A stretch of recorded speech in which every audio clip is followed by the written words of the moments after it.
Assalamualaikum warahmatullahi wabarakatuh.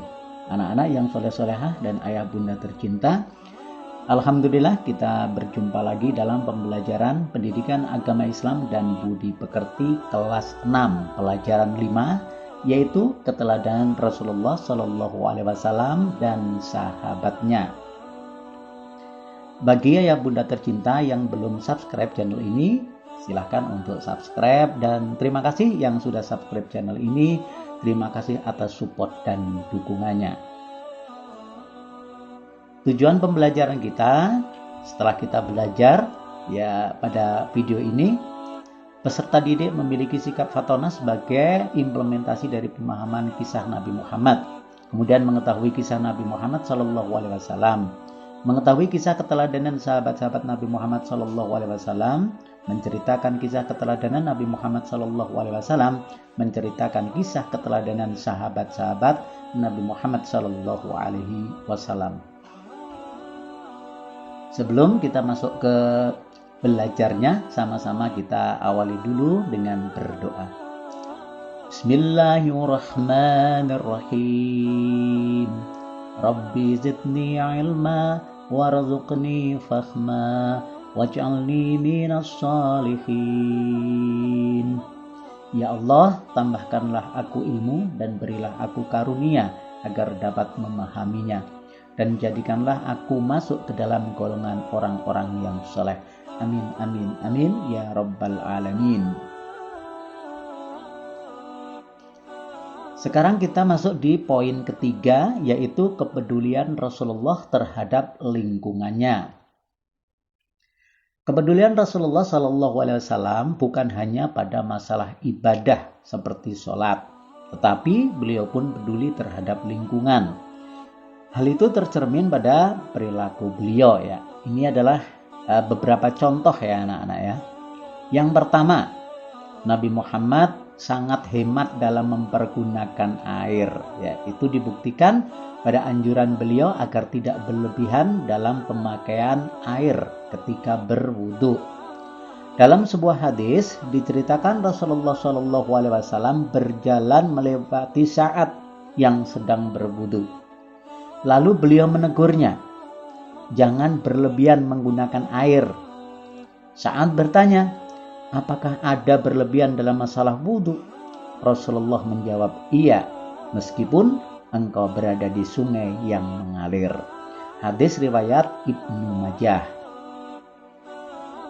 Kemudian yang B, Nabi Muhammad mengajarkan agar kita tidak melakukan kerusakan di muka bumi.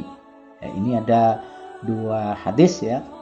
Yang pertama dari Abu Hurairah radhiyallahu an, bahwasanya Rasulullah Shallallahu Alaihi Wasallam bersabda, janganlah sekali-kali seorang di antara kamu kencing dalam air tergenang yang tidak mengalir, kemudian dia mandi di dalamnya. Maksudnya adalah mandi di air yang tergenang.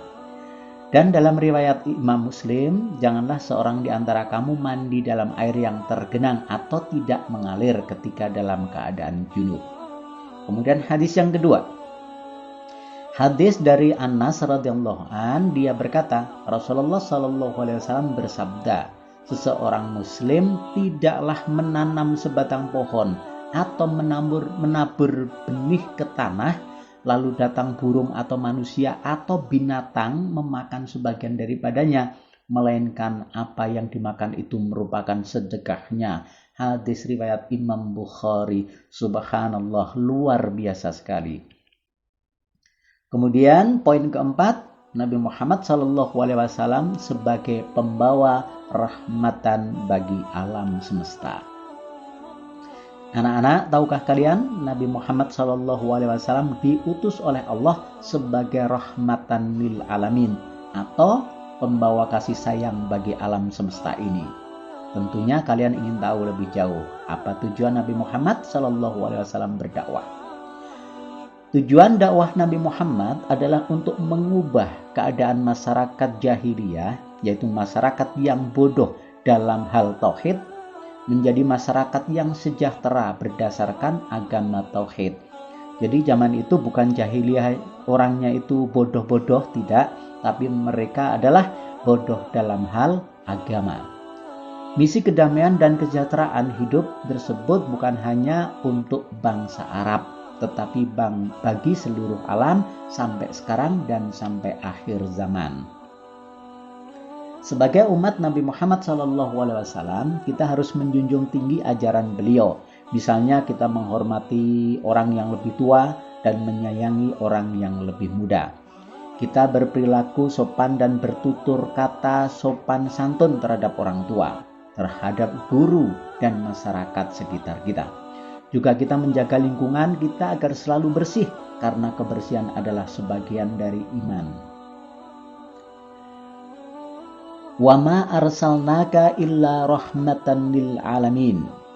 Dan tiadalah kami mengutusmu melainkan untuk menjadi rahmat bagi semesta alam. Ini ada dalam Quran surah Al-Anbiya ayat 107. Ini bukti kalau Nabi Muhammad tidak diutus hanya untuk orang Arab, tidak, tetapi untuk seluruh alam. Alhamdulillah materinya udah Pak Guru sampaikan semua tentang Nabi Muhammad yang peduli terhadap lingkungan dan Nabi Muhammad sebagai rahmatan lil alamin. Sekarang anak-anak silahkan dipersiapkan bukumu untuk menjawab latihan. Bisa juga menjawab di kolom komentar video ini. Yang pertama, bagaimana pendapatmu tentang orang yang membuat kerusakan pada lingkungan? Wah, kerusakan macam-macam sekali ya. Ada yang membuang sampah sembarangan, kemudian ada yang menebang pohon sembarangan. Ya, itu termasuk merusak alam. Bagaimana pendapatmu? Kemudian yang kedua, bagaimana cara kita mempergunakan air wudhu? Ya meskipun kita airnya berlimpah, tapi silakan anak-anak berpendapat bagaimana cara mempergunakannya. Kemudian yang ketiga, jelaskan maksud bahwa Nabi Muhammad adalah rahmatan lil alamin. Ya, rahmatan lil alamin, rahmat bagi seluruh alam. Kemudian yang keempat, mengapa kita harus peduli terhadap lingkungan kita? Ya, silahkan dijelaskan.